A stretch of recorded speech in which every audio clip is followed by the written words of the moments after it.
사실 강연의 형식으로 이렇게 얘기를 할 거라고는 생각을 못 했는데, 그래서 별로 이렇게 뭐랄까 이야기를 준비를 한 게 별로 없어요. 그런데 그냥 읽기에 관해서 할 수 있는 얘기는 몇 가지 있는 것 같습니다. 그러니까 저는 사실 그러니까 사람들이 책을 많이 읽는다고 그래서 다 작가가 되는 건 아니지만, 책을 안 읽고 작가가 되기는 좀 어렵겠죠. 그래서 저도 그렇게 아주 내놓을 만한 다독가는 아니지만, 그래도 돌아보면 제가 젊은 시절에 그래도 좀 다른 사람들보다 책을 열심히 읽지 않았나 그런 생각이 들어요. 그래서 제가 기억나는 이야기가 하나 있는데, 제가 초등학교 때, 저는 경기도 용인이 제가 고향인데, 지금은 안 그렇지만 제가 어릴 때만 해도 거기는 시골이었어요. 그러고 학교도 그다지 크지 않았고, 그래서 책을 그렇게 많이 읽을 수 있는 기회가 없었어요. 주변에 책이 없었거든요.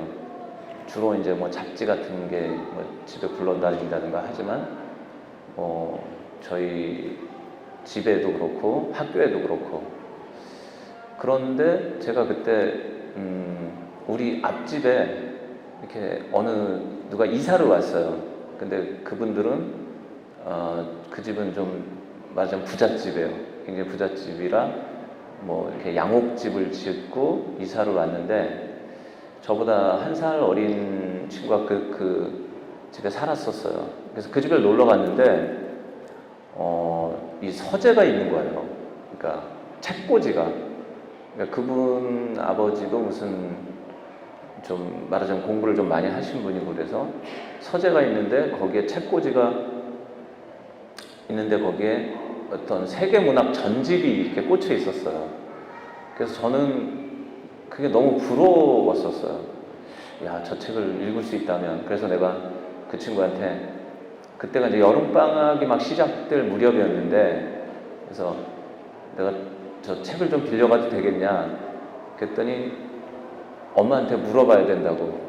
그래서 근데 엄마가 나가셨어요. 그래서 알았다고. 그래서 저는 이렇게 제가 읽고 싶은 책을 몇 권 골라서 이렇게 야무지게 이제 틀어쥐고 이제 허락만 기다리고 있는데, 그 엄마가 오셨어요. 그때 이제 얘가 책을 빌려가려고 그런다. 그래서 그랬더니 그 엄마가 하시는 말씀이, 한 번에 한 권씩만 빌려가라. 이렇게 다 갖고 가면 안 된다. 한 권을 빌려가서 다 읽고 돌아오면, 갖고 오면 다시 한 권을 빌려가도 된다. 그래서 제가 그때 한 권을 빌려왔어요. 그런데 그날 밤에 그 책을 다 읽은 거예요. 이제 그때 어린이용이었으니까 세계문학 전집을 아마 다이제스트를 해놨던 것 같아요. 그러니까 그렇게 분량이 많은 건 아니니까. 그래서 그거를 다 읽고 나니까 그 다음날 그 책을 또 새로운 책을 또 너무 읽고 싶어가지고 아침이 오기만을 기다리면서, 근데 남의 집에 아침에 몇 시쯤 가면 실례가 아닐까 이런 생각을 하면서 아침 먹고 계속 기다리다가 가서 다시 책을 하나 빌려오고, 그런 식으로 그 여름을 보냈던 것 같아요. 그래서 그해 여름이 다 방학이 끝날 때쯤 되니까 제가 그 책을 다 읽었어요. 물론 방학 숙제는 하나도 못했고. 그래서 저는 지금도 그 책을 이렇게 봤을 때에 그 느낌이 마치 좋은 음식을 대하거나 아니면 아주 좋은 명품 옷을 봤을 때 느낌? 그런 뿌듯한 그런 느낌들이 지금도 있어요. 그래서 그해 그 책을 읽고 제가 아마 조금 더 다른 사람이 됐던 것 같아요. 예, 책을 좋아하고, 그 전까지는 좀 이렇게 주먹구구식이었지만은. 그리고 또 한 가지 책 읽기에 관해서 기억나는 이야기가, 제가 군대를 갔어요. 군대를 갔는데 그때 이제 80년대 초니까 굉장히 좀 맞아, 그 당시 이제 소위 군부 독재 전두환 정권 시절이었거든요.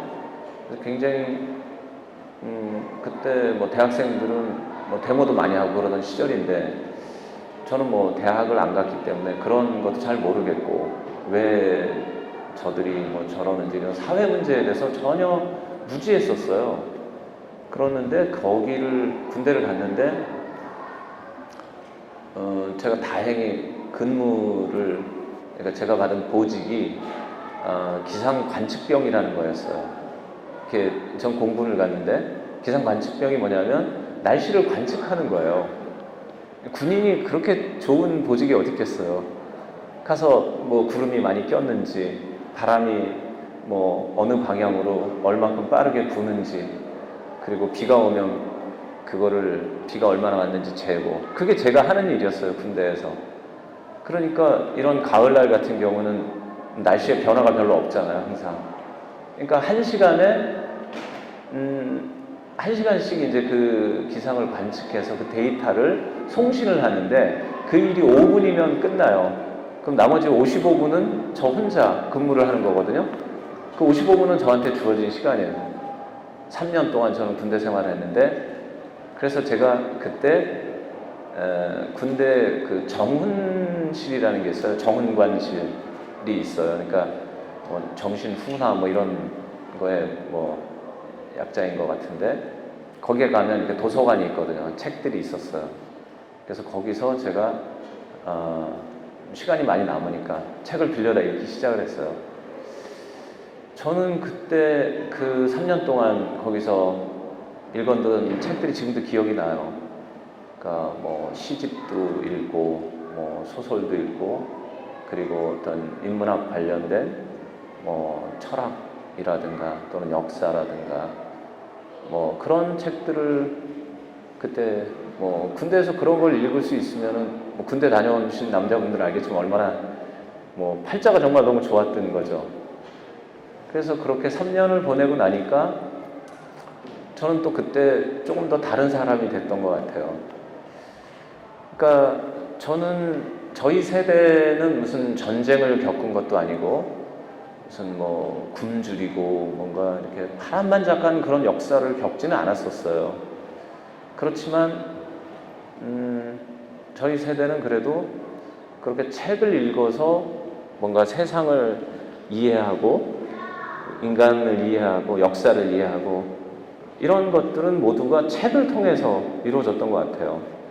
근데 이제 저는 특히 대학을 가지 않았기 때문에 이제 주로 혼자서 했었죠. 그러니까 아마 책이라는 게 없었으면 저는 전혀 지금과는 또 다른 사람이 됐겠죠.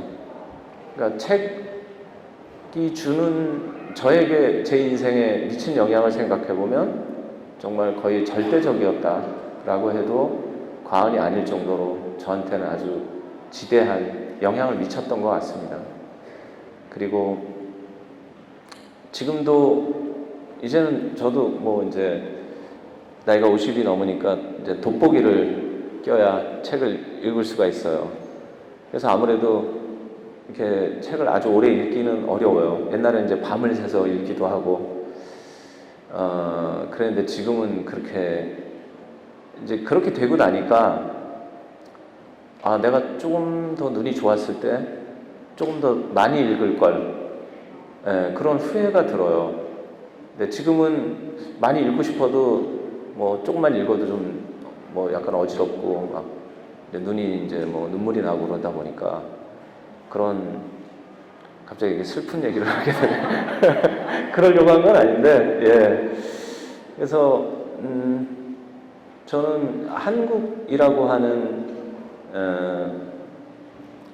이제 이 사회 속에서 지역적으로는 또는 문화적으로 우리가 여기에 갇혀 있다고 생각하지만 사실은 책을 통해서 저는 뭐 무한히 열려 있는 어떤 세계, 제가 예를 들어서 미국의 어느 한 작가의 책을 읽는다고 생각하면 미국 중부의 어느 한 도시에 가서 제가 그들이 느끼는 어떤 생에 대한 제가 느끼지 못했던 어떤 감수성 이런 것들을 또 얻을 수 있고 그런 건 저는 매우 신비하고 매우 놀라운 일인 것 같아요.